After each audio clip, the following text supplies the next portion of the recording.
increasingly important word in the atomic and hydrogen age. The facts from Federal Civil Defense tell us that fallout could hurt you, might even kill you. Seems there's been a lot of talk these days about vault life, but not all of us have the luxury to spend so much on something that, frankly, we may not actually need. Oh, thanks, mister. Careful there, sport.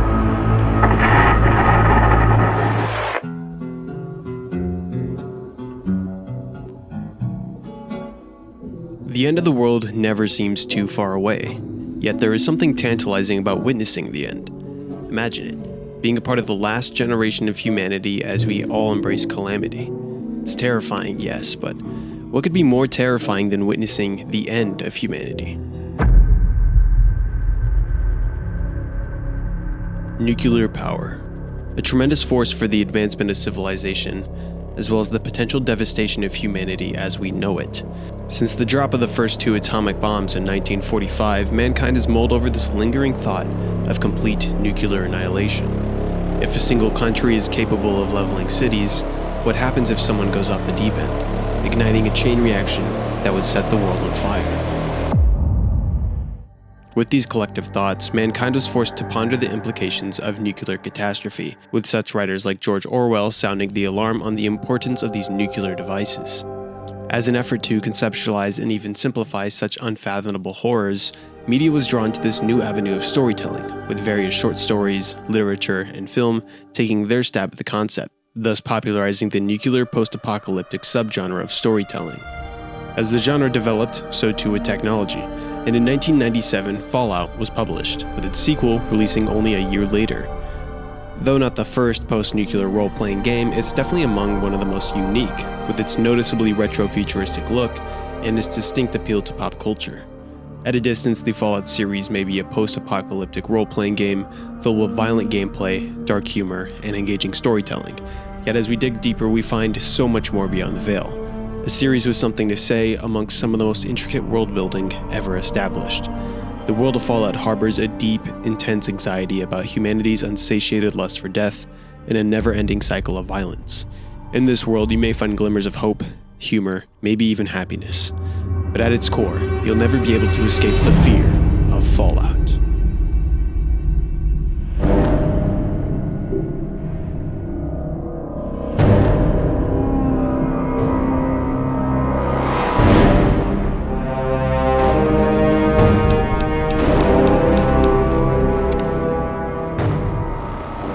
Why is art important? Notoriety? Profitability? No. Art is the essence of being human. I live for this shit, dude. It's games like Fallout that elicit such feelings of wonder and awe. The creativity brewing in the minds of developers as they make such close-to-home stories about the nature of mankind. It's inspiring. That's what art is. Not some prompt to be typed into a computer. You try getting an AI to make Fallout New Vegas and you get this.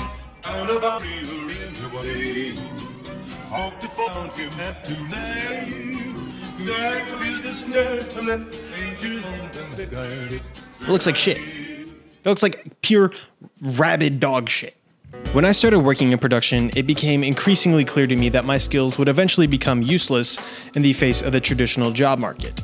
I saw AI become commonplace. It was only a matter of time before they replaced my creativity with a faceless algorithm. So I doubled down on doing what I love. I don't deny the convenience of AI. If it's in your job to use it, I genuinely don't blame you, but this is my job. Since January of 2022, I've been trying to make this my job. First finding footing, making videos about retro PlayStation horror, and more recently coming into my own with videos like the horror of classic Fallout and the supernatural mysteries of Red Dead Redemption. I am very proud of this channel. I focused on my craft, and in spite of the odds, I came into this natural evolution as an artist, all without the convenience of AI. It's only a matter of time before YouTube is inundated with ChatGPT video essays about your favorite video games.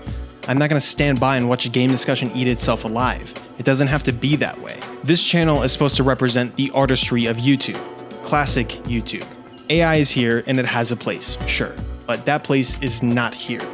If you would like to support my independent endeavor, please consider heading over to patreon.com/LandoYT. There you will help support the AI-free creations you want to see on YouTube, as well as a series of benefits, including my retro-stylized digital publication, Code Cleric, the game review letter where I do casual mini reviews over games that I have been playing. While making this video, I became obsessed with Obsidian Entertainment's Pentiment. So if you would like to check out my thoughts, please consider pledging the amount that makes the most sense for you. Alongside Code Cleric, you'll also receive exclusive channel updates, early access to upcoming videos, thumbnails and wallpaper-friendly resolutions, and your name attached to the opening and closing credits. Your support would mean the world to me. Go to patreon.com/LandoYT. If you don't, I legally have the right to take your soul from your body, okay? Do you understand? All right. Thank you for listening to me. Thank you for watching the video, and please enjoy.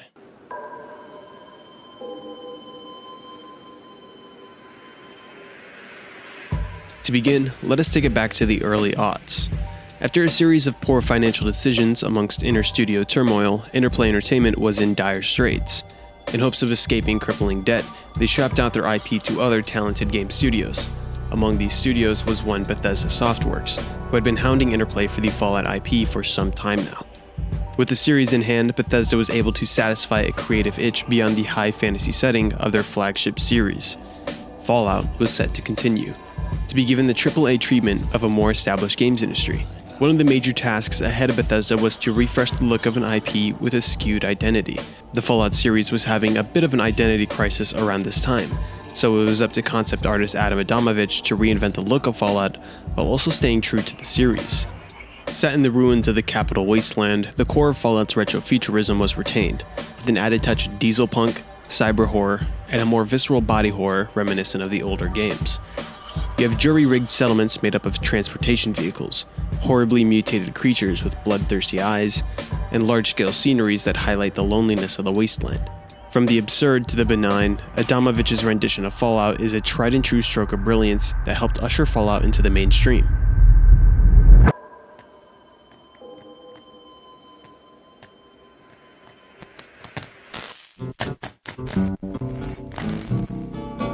Once Fallout 3 released in October of 2008, players would be met with a tasteful cinematic intro that expertly establishes the tone of the newly rebooted series.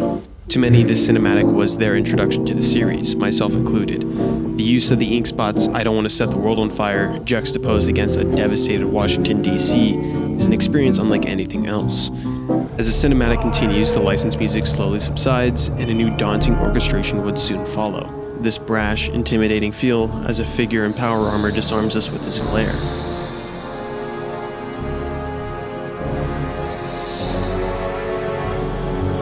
It's a powerful intro that really ups the cinematic edge of Fallout, all while also harkening back to the original game's intro. Because of the nature of games at the time, there was never an in-game moment that let you experience the shock and awe of seeing a city completely decimated in such a way. Fallout 3 changed that. The role-playing series is now fully 3D, allowing you to see the brutalist ruins of DC from any angle, at any distance. This change in perspective allows another dimension of horror to flourish, letting the player fully immerse themselves in this world and go explore the wasteland. Through such techniques like environmental storytelling, a new level of depth was added to Fallout, with a lot of the implications being truly depressing, sickening, and sometimes pretty damn funny, true to the spirit of Fallout. This all works in tandem with the excellent atmosphere seen within Fallout 3. The trademark pale green and brown aesthetic enhances the grim nature of the world while also harboring a unique beauty, something brought to life by the game's quaint but effective graphical style. While the conceptual works of Adamovich are somewhat bastardized in the 3D realm, what the team at Bethesda was able to translate is still impressive nonetheless. The style established in Fallout 3 is incredibly uncanny, but it lends itself well to the horrific atmosphere found within. One of the many similarities carried over from the previous two Elder Scrolls entries into Fallout was the disturbing nature of the dead. The low poly count juxtaposed against the disgusting textures makes for truly disturbing undead sights that emanates a confusing aura. While the graphics are archaic in nature, the art style is bursting through the seams. Though the Gamebryo engine leaves a lot to be desired, and characters look like elderly babies melted in plastic, the dated visuals truly contribute to the dismal and melancholic tone of Fallout 3. But don't let the visceral look of 3D Fallout fool you. While in the midst of revitalizing the series, Bethesda had yet another element of Fallout to contribute to. Though Fallout has always been a bit of a comedy, Fallout 2 definitely leaned into the more satirical side of the series, solidifying Fallout as something of a dark comedy. The truth is, you lost an expensive piece of Army-issue equipment. That suit is going to come out of your pay, and you will remain in this man's army until you are 510 years old, which is the number of years it will take for you to pay for a Mark II powered combat armor you have lost. Bethesda would follow through on the more comedic edge while also making Fallout 3 arguably the most horrific realization of the wasteland yet. I'm only going to ask you this one time. Give me the naughty nightwear. That was probably the dumbest thing you could have said. Fine, have it your way. Die for your country, you commie son of a bitch. It's this jarring dichotomy that somehow works in favor for the series. Goofy safe houses full of drugs and plungers, jingle pop swing jazz while you massacre a raider squad, and retro styling and technology in a time far more advanced than ours. Fallout is full of contrasts. The depressing nature of the subject matter in tandem with this clown world reinforces the setting in a way that is unique to the series. As Old Man Howard once said, all of this just works. It's not, I'm not kidding. But this wasn't the first attempt at making a Fallout 3. After the release of Fallout 2 back in 1998, Black Isle Studios would begin work on the next entry of the series, settling on the idea of transitioning into the 3D realm. This new entry would be developed under the working title Project Van Buren. However, due to the team's inexperience with a 3D engine, development on Van Buren would stagnate, and Interplay's financial situation would force their hand into canceling Fallout's next entry. This was one of the many straws that broke the camel's back for Black Isle Studios, as the subsidiary would gradually become more frustrated and dissatisfied under Interplay's rule. Black Isle creatives Firkus Urquhart and Chris Avallone would go independent and establish their new studio, Obsidian Entertainment, alongside several other veteran developers. Over the years, Obsidian would go on to make sleeper hits like KOTOR 2, Neverwinter Nights 2, and Alpha Protocol, until they were met with a rare opportunity.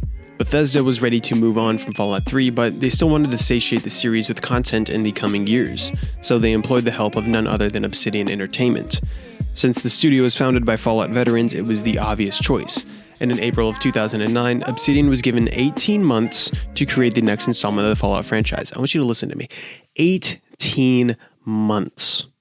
Luckily for the team at Obsidian, creatives Chris Avallone and Josh Sawyer had a pretty solid idea of what their next Fallout entry would look like due to their experience with Project Van Buren. With that, they took major elements from the cancelled game and worked them into this new entry, Fallout New Vegas. Fallout New Vegas would release in October of 2010 and was met with critical acclaim from critics and fans alike, while also receiving harsh criticism for the game's broken state upon launch, something that would become slowly rectified as more content was added.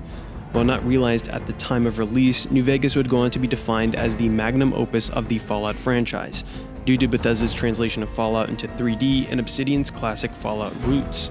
It was the perfect concoction of engaging gameplay and incredible writing. However, New Vegas seemed to have leaned into the lighter tone of Fallout 2, all while harboring this mature and dark story. Instead of the pale green defeatist aesthetic of Fallout 3, New Vegas would feature a vibrant orange and blue color scheme that harkens back to an old Western movie aesthetic. It's a true grit sci-fi Western in a post-apocalyptic land of Vegas sin. Las Vegas and the surrounding Mojave Desert was chosen as the setting, as it invoked the 1950s aesthetic that the series was known for, as well as the post-apocalyptic imagery of Mad Max. It's a dark, fantastical story that sets the seed of revenge and becomes something much, much more.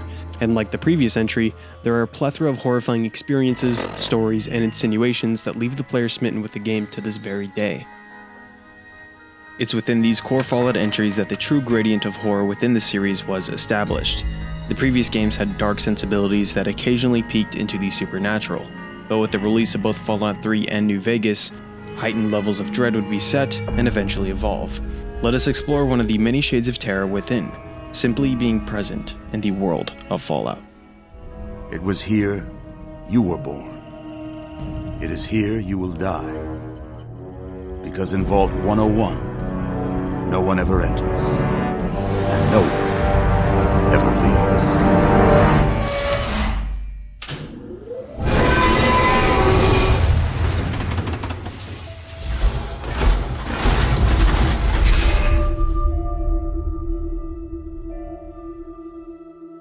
We are born in a world with a steel sky.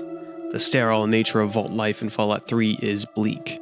Colors are artificial, there's only one thing to wear, and you'll never meet another soul outside of these walls. Bethesda translated the fluorescent vault lifestyle in a more personable manner, by allowing you to grow up in the vault.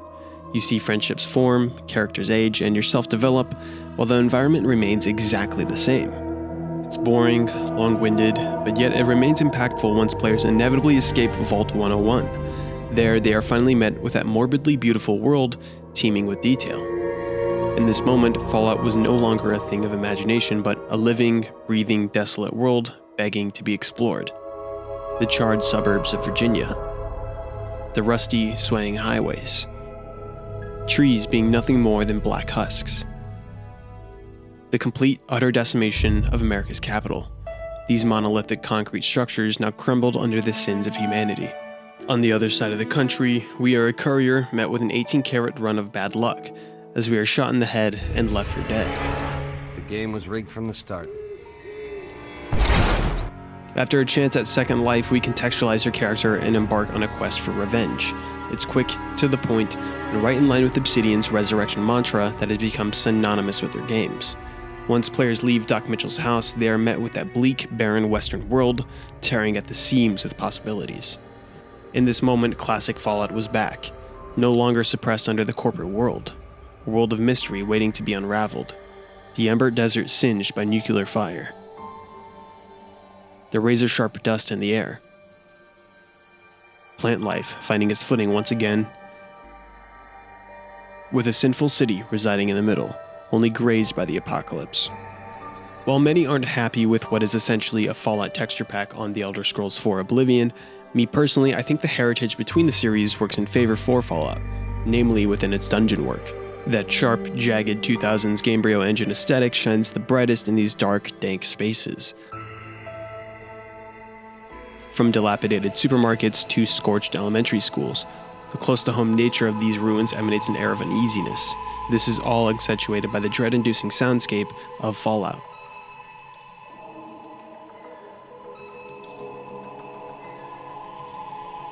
A large part of being in the world of Fallout is taking in these sounds around you. The atmospheric sound of the classic Fallout games lives on in these evolved soundtracks that embody the melancholy, trepidation, and nostalgic nature of the world. These tracks loop seamlessly into each other, whether you're roaming the lonely wastes, exploring a new town, or engaging in a good old-fashioned gunfight.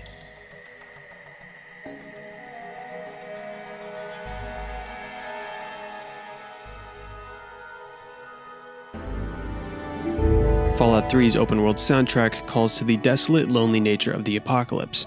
You can feel the echoes of pain and suffering, with a tinge of heroism as your character spreads that good karma all over the wastes.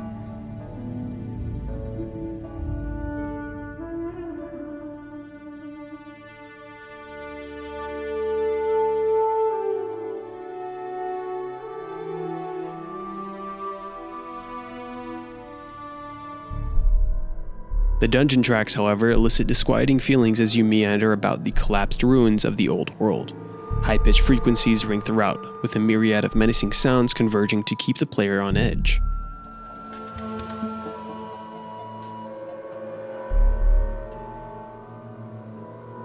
Fallout New Vegas, of course, takes on a more Western audio spectacle, while also utilizing tracks from the classic games.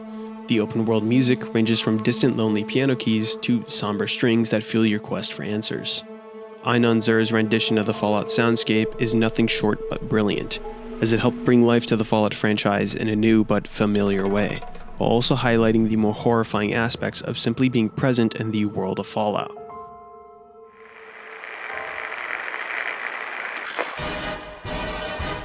But most who have played these games did not experience Fallout in this way. The game takes on a totally different tone if you tune into the radio stations found in the Pip-Boy. Old world tunes played for a non-anticipated audience. We all have a favorite station, a favorite song, a least favorite song, a song associated with an emergent moment. This genre of music has become synonymous with the series, but it's more than just background noise. The radio stations are reflective of the setting and themes of each game. Fallout 3 plays oldies from an urban environment that tackle themes of homesickness, hopelessness, civility, and zaniness. New Vegas features tracks from a rural desert that deal with love, heartache, greed, and revenge. Something about hearing the dead voices of people from a different era matches perfectly with Fallout. I'm curious though, if you have a favorite or least favorite track from the Fallout franchise, let me know down below. I'd love to hear from all of you.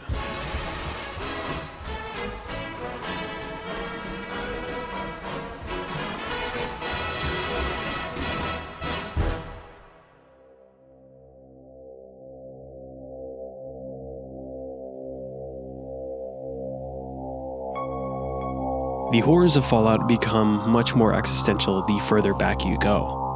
In 2077, individuals were helpless when it came to the large-scale, unregulated capitalism that ran amok. If you take the time to read a terminal in a random building, you find that Americans were incentivized to slave away at their jobs, no matter how horrible the conditions, to dedicate unyielding loyalty to their corporate overlords, subhuman filth who only care about their bottom line.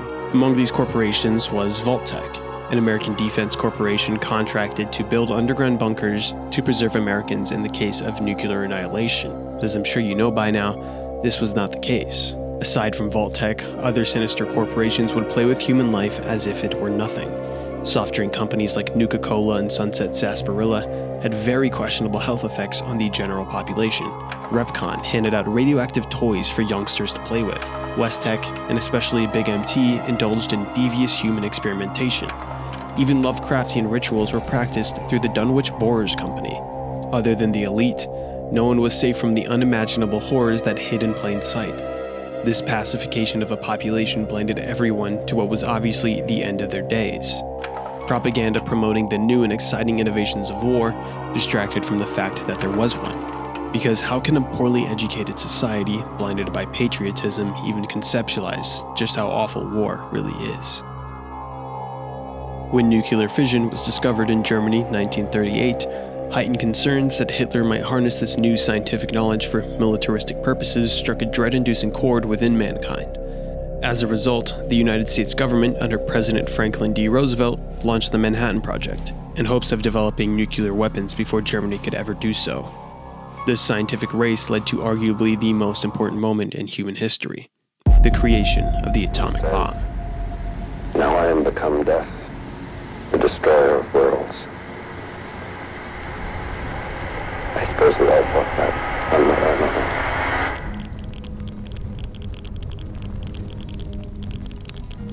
Early during the development of the atomic bomb, it was theorized that a nuclear explosion might trigger a runaway reaction in the atmosphere, shrouding the planet in flames. However, the success of the Trinity Project proved this theory false, and now atomic bombs were a reality. Since then, the use of nuclear weapons has been the subject of many scholarly debates in regard to the ethical and moral use of such monumental force. Arming nuclear weapons is just as much about the pursuit of peace and security as it is about initiating chaos and fear. Yet many would argue that the mere creation of the atomic bomb did in fact set off the chain reaction that would destroy the world as we know it. In 2077, the United States and China were nothing but two scorpions in a bottle, more than capable of killing each other at the risk of their own life. Inevitably, one of them striked. The core Fallout entries expertly use environmental storytelling to illustrate the horror of nuclear devastation at a personal level. The charred remains of souls given the luxury of instantaneous death. Imagine it. You find yourself under the realization of nuclear demise. One has to quickly come to terms with their final moments of living, finding themselves in the last place they will ever be. I remember filing down into that shelter, my father rushing me in. He stopped to help this one family, and I looked up and called his name. There was a flash of light brighter than anything you can imagine. I woke up a few hours later.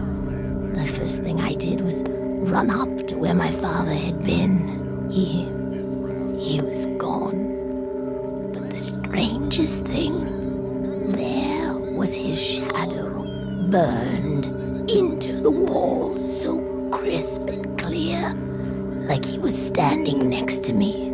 People howling like animals, chaos, looting, killing. It's like every foul thing inside of them came out. It was a nightmare.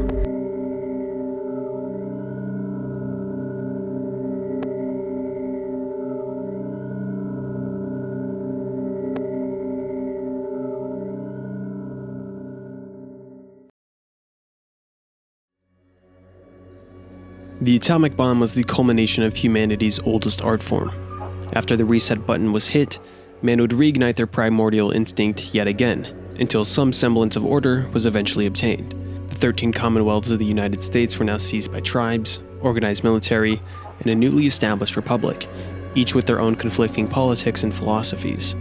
Thus begins a tale as old as time.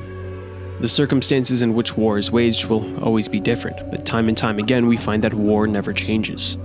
The conquest for power is a lust for technology. Technology is what protects our way of life until it eventually destroys it. While the main ethos of the Fallout series is blatantly in your face, there's a question to be asked underneath the surface. How can humanity truly coexist with each other? Is there a philosophical way of living yet to be discovered that truly works for mankind, free of corruption, of greed, and of bloodlust? The imperialistic American world of pre-war Fallout was irreversible. Now, with the majority of the population gone, we can entertain that morbid curiosity we all have when it comes to an apocalyptic scenario. The fear of Fallout allows players to tap into that intrinsic want for a better world. The dire, depressing nature of the wasteland brings into question the transient nature of society. By being removed from the system, we can look inward as a species and establish what is human instinct and what is human tradition. The writers of the series established the colonies that have already made that choice, and it's not pretty. It is up to you as the player to find the lesser evil based on what you feel is best. That is, if you are a paragon of the wasteland.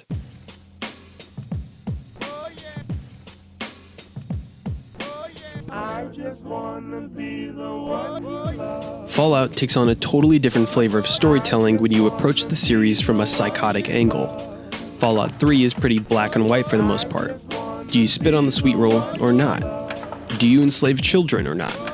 Do you nuke a town for a sweet-ass penthouse or not? You can literally become Hitler and cleanse the gene pool if that is your desire.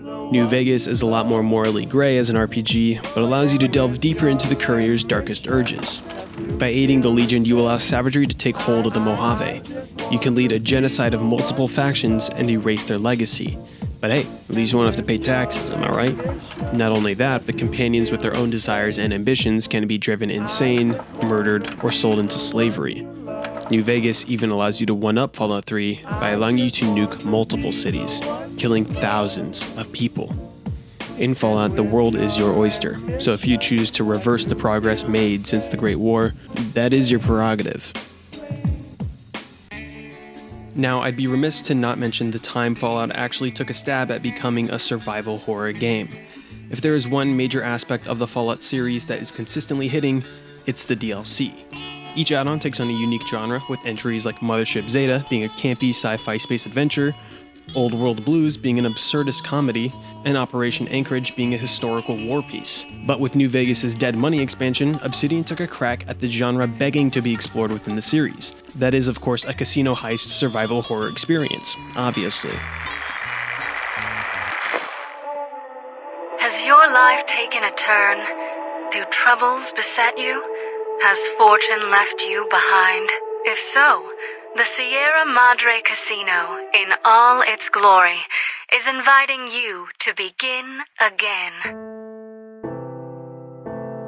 The Sierra Madre, a pre-war city, casino, and resort so technologically advanced it preserved itself amidst the Great War. Believed to be nothing more than a Mojave legend, a fabled city of gold where fortune could be found. The bloody fog-enveloped city is real and awaits people like you to visit and begin again. After tracking down the ominous broadcast, the Courier is kidnapped and imprisoned within the villa, now forced to rob the long-abandoned casino with a group of ragtag wasteland misfits. Dead Money is a nightmare to anyone who has played this game. The player is stripped of everything they own, forced to solely rely on their skills as they traverse a villa enveloped with a deadly fog.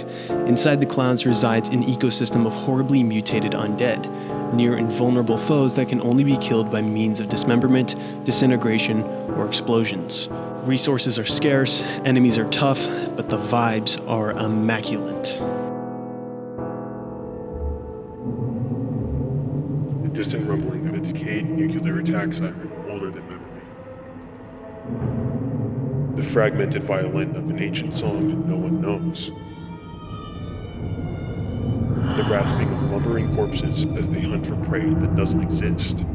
The soft and silent melodies of the Sierra Madre, a city that by all rights should be dead, but no one seems to be able to let go. The story of Dead Money is a major highlight in the Fallout series. Not only does it take place in one of the most interesting settings ever established, the characters, man. Oh my god, the characters. A super mutant with a personality disorder that you get to shape and take advantage of. A mute ex-Brotherhood of Steel scribe hellbent on revenge. A famous pre-war lounge singer and con artist now ghoulified, whose voice performance absolutely steals the show. And a disgraced Brotherhood elder obsessed with securing his own authoritative vision for the wasteland.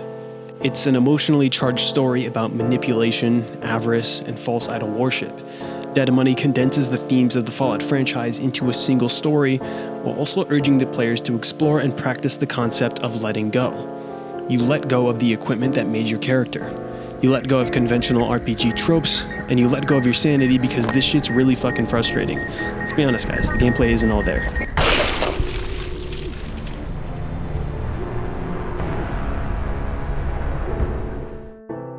Yet, in spite of the DLC's shortcomings, nothing compares to the end of this tale. Opening a new book for each of these characters is already satisfying enough, but once we reach the legendary vault, we finally have that conversation with Father Elijah. It's a genuine battle of wits that can go a number of ways. You can trap yourself in the vault, never to see the light of day again. Side with Father Elijah and envelop the Mojave with the villa's deadly fog, reshaping the world in the image of a fanatical maniac. Or you could blow his head off and escape. Or better yet, you can trap him in the vault as a product of his own greed and malice. Dead Money is a very polarizing aspect of the Fallout series that many love but most hate. I strongly encourage all of you to go out and play this DLC again. Really take in the environment and let the story unfold.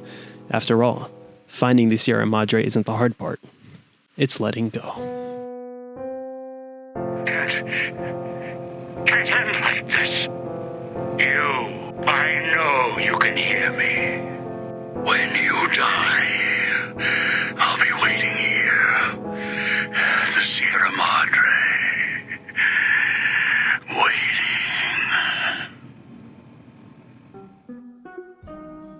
Once again, thank you for watching my video. I hold these games very near and dear to my heart, and I hope you enjoyed this visual love letter to the series.